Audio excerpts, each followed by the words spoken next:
Frank. What's the weirdest thing you've ever saw in here? Let me ask you a question, kid. Did you see that movie, Night of the Living Dead? Hey, we gonna party tonight or what? Yeah, we are gonna party. Well, where are we gonna party? I don't know, somewhere. Hey, we could go to the park. Oh, no, we can't. The cops said they'd shoot us if we go back to the park. Yeah, and I ain't in no mood to go tonight. I like death.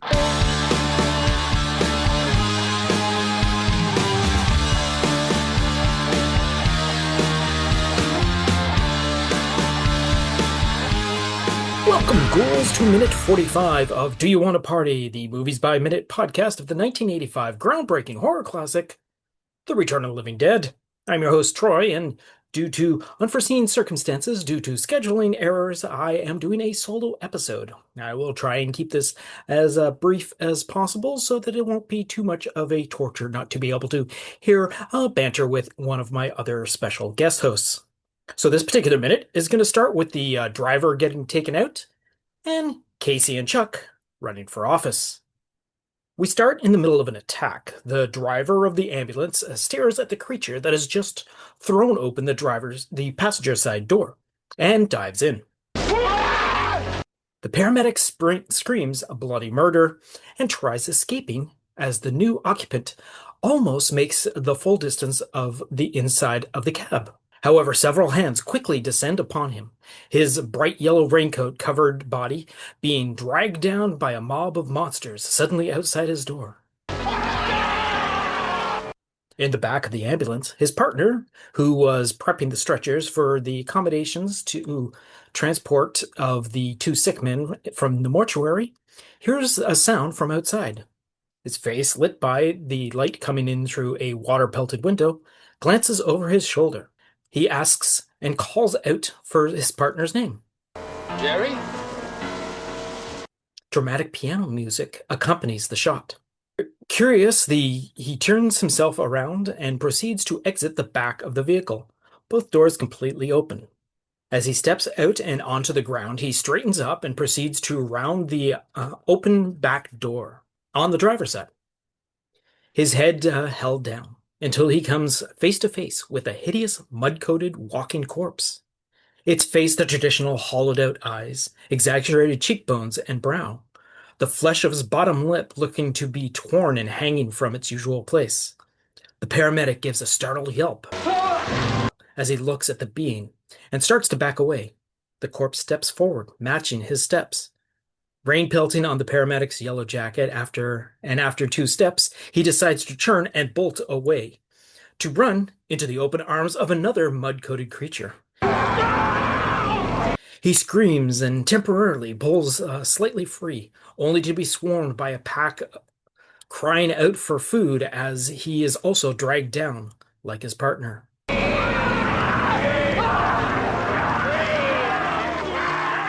As per the format of this program, we pay tribute to our fallen cast members in memoriam. Now, while in this minute he's given his name of Jerry, Paramedic No. 1 is played by Drew DeHaan. And according to the commentary track, back when the pair showed up in the mortuary, William Stout points out Drew was actually the stand-in for the original actor, who eventually didn't work out. So he was replaced. Born January 14th, 1957, Drew is a writer and actor. His first acting job was The Return of the Living Dead, followed by single episodes of North and South, the miniseries, also released in 1985, and Hunter, as well as Bold and the Beautiful, both from 1989. However, according to Memory Alpha, he wrote the stories for Star Trek The Next Generation's Sins of the Father from Season 3, and Reunion, Season 4. Paramedic No. 2 was portrayed by James D'Alessandro, whose acting career, according to IMDb, spans from 1985, which is Return of the Living Dead, through to 2011. With having worked on movies as well as some TV series with single episode appearances on LA Heat, The Pretender and ER in 1987, 7 Days in 1999, Boston Legal in 2005, The Shield in 2006, and Law & Order Los Angeles in 2011. Meanwhile, back in the mortuary halls, more light illuminates the halls. From the nearby hallway, we hear Bert approaching, mentioning his concern, What do you mean, what kind of a problem? and Ernie directing him towards his answers. Take a look at it. As he rounds another twist towards the front entrance, Bert sounds off his concern. Why, what the hell's going on out here? He stops forward as Spider, Scuzz, and Tina are much further into the building than before. Spider steps up and relays the breakdown of the situation. Mister, that graveyard out there is full of people coming out of the ground. Scuzz chewing on his thumb, and a dazed and messy Tina watches Spider relaying the information. As if to try and figure out the skeptical story, Bert asks for clarification. What do you mean out of the ground? Tina desperately backs up Spider's story and begs for assistance. Yes, out of the ground. They're horrible and they scream and you've got to When Bert mentions the sounds, Tina clarifies do something. Yes, mister, they're out there. and mentioned that there's even one in the warehouse. There's one of them in that warehouse on the other side of the grave. Bert instantly cuts her off and again asks for more clarity. Which warehouse? When Tina points out his warehouse, The medical supply house. Bert angrily curses, swinging his fists a couple of times at himself. Oh, shit! Shit! And then God damn! Ernie steps forward to try and figure out the next step to take. I think things are getting out of hand. While the two men chat to themselves, Tina brings up the size of the horde. mister, there's 100 of those things out there. In unison, Bert and Ernie turn towards the punks and echo the number. 100?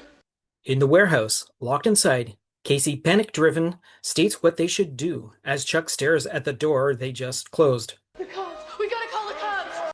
Realizing Casey's got a point, they both start looking around. Yeah. No shit. Instant frustration sets in for Chuck, loudly making a curse, accented question. Phone. Where the fuck is the phone?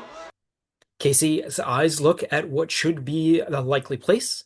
She grabs at Chuck's arms and points in the direction. There's an office! They both bolt off in the direction, and as they reach the end of one of the display shelves, we end this minute.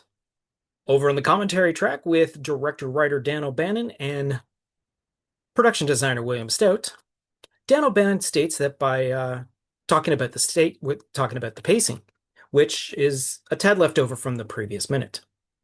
As the creature leaps in, Dan points out, "Now this," in quotes. And then goes, "Oops," and wham, wham, wham, wham, as the paramedic gets taken down. Adding, and down he goes. When the second paramedic calls for his partner, he chuckles and again says, "Here we go." As the paramedic rounds the door, he says, "Peekaboo," and points out Schwarzenegger the zombie, big strong zombie, followed by, and down he goes, yet again, followed by crunch. He then calls out being back in the mortuary halls, again, which seems to go on forever, but doesn't. William Stout points out it's a trick of the curving hallways. Dan points out the limited budget. You can't build everything, so you have to imply that there's more space than there is. William Stout reiterates his mention of the curved hallways, also adding windows with lights outside indicating a bigger world beyond. According to the script, which is a story and screenplay by Dan O'Bannon, we are doing the revision from October 1983, and this is based on a story and screenplay by John Russo, Rudy Rickey, and Russell Steiner. Interior, front of ambulance, night, rain. Immediately, the door on the right-hand side is yanked open, and a corpse starts coming in. Paramedic 1 instantly throws open the opposite door at the driver's side and leaps out, straight into the arms of a corpse. They drag him out into the ground and bend him over. One of the corpses gets its mouth on the back of the paramedic's head and bites. Crunch. The medic screams hoarsely and jerks like a sledge-hammered horse. Cut to interior, back of ambulance, night, rain. Paramedic number 2 is picking up stretchers, hears a scream, and looks up. Paramedic 2. "Jerry?" The rain blurred the scream, making it hard to be sure what he heard. He drops the stretcher and climbs out of the back of the ambulance. Exterior, rear of ambulance, night, rain. He starts to walk around the open rear door of the truck, heading towards the front. As he comes around the open door, he walks into a corpse. He starts backing away from the corpse and backs right up into another corpse behind him. It grabs him. The corpses the corpses wrestle with him, and he gets control of him. They bite through his skull and eat his brains out. Cut to interior embalming room, night rain. Ernie comes in hustling into the room where Bert is watching over Frank and Freddie. Ernie, Bert, we got a problem. Bert, pale. Another one? Ernie, you ain't hear nothing yet. Ernie gestures for him to come into the other room. Bert follows him out, leaving Frank and Freddie alone, sick. Interior hallway, entrance, foyer, night, rain. Bert follows Ernie and he sees the punks, Tina, Meat, and Scuzz. Again, for those that aren't 100% sure, the name of Meat in this particular version of the script is actually Spider later on. Bert, what's going on here? Meat, Mister, the graveyard's out there. It's full of people. They're coming out of the ground. Bert, what? Tina, out of the ground. They're horrible, and they scream, and you've got to do something. Bert, scream? Tina, Mister, they're out there, and there's one over there in the warehouse, and they've been eating people. Bert, warehouse? Tina, that medical supply house on the other side of the graveyard. Bert puts his hand over his mouth. Oh my God. Oh my God. Ernie, you get the point, Bert. Lots of screaming bodies coming out of the graveyard. Bert, oh my God. Oh my God. Ernie, I think things are getting out of hand. Bert, but how did it happen? How did it happen? Meat, fuck, mister. I don't know. All I know is we gotta call the cops fast. Bert, no cops. Tina, mister, we gotta call the cops. There's 100 of those things out there. Bert, 100? Cut to interior warehouse, night, rain. Casey and Chuck are standing in the darkness, listening to corpses pounding on the door and screaming for brains. Casey desperate. The cops! We gotta call the cops! Chuck, yeah, no shit. Where's the fucking phone? They start looking around for a phone. Their eyes glow mostly in fear in the semi-darkness. The pounding and screaming of the corpses is nerve-wracking. Casey, there! There's an office! As they spotted Frank's office, they hurry towards it. And that's where we end this minute. We now come up with the work print comparison, which is where we take the full movie when it gets completely shot and all of its scenes are done. We then culminate it into one giant sequence, which we then start to dwindle down to what we currently have as a final film. For this particular sequence, we are dealing with minute 53 to 54, whereas in the work print, we are now at minute 63:41, going to minute 64:28. Now, as a slappish from the previous minute's episode, the paramedic's death sequence is not in this print. However, after Trash's death sequence, we are in the embalming room, and Ernie rushes to tell Bert about the situation in the foyer, and as he stands, Ernie escorts him off frame. Then we have Bert meet the punks, and the rest plays out as it does in the final cut. So a bit of the actual script is not filmed, or at least not in this version of what we see. And like I said, the missing paramedics is, again, a question to me that I cannot find an answer to, even though I've had some time in between episodes to look for it. I've unfortunately not been able to come up with it. I'm just going to assume that the after Trash's death sequence, or at least the fulfillment of her death fantasy, where the placeholder screen is put in, I'm pretty sure that is supposed to be the added scene that, while it's only like a second or two in the work print, it's like about a minute in film time. So that's why this particular minute in the work print is a little shorter than the minute that we are dealing with, because it has technically an extra few seconds of the paramedics in it. So hopefully that wasn't too much. It was a little bit on the rush side, and unfortunately, like I said, technical difficulties came up and I had to do a recording last minute by myself, and so this is what you get when you get something like that. Again, not a professional here, doing this on my own, no budget. So hopefully it sounds well enough and everyone's enjoyable. Trust me, next episode will be much better.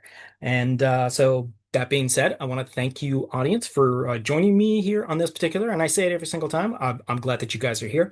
I'd be thrilled if you guys could pass on your knowledge of this particular podcast to others that would be interested. I'm pretty sure if you are a fan of The Return of the Living Dead and you are listening to this podcast, you probably know some other people that are fans of The Return of the Living Dead and may be interested to listen to this podcast as well.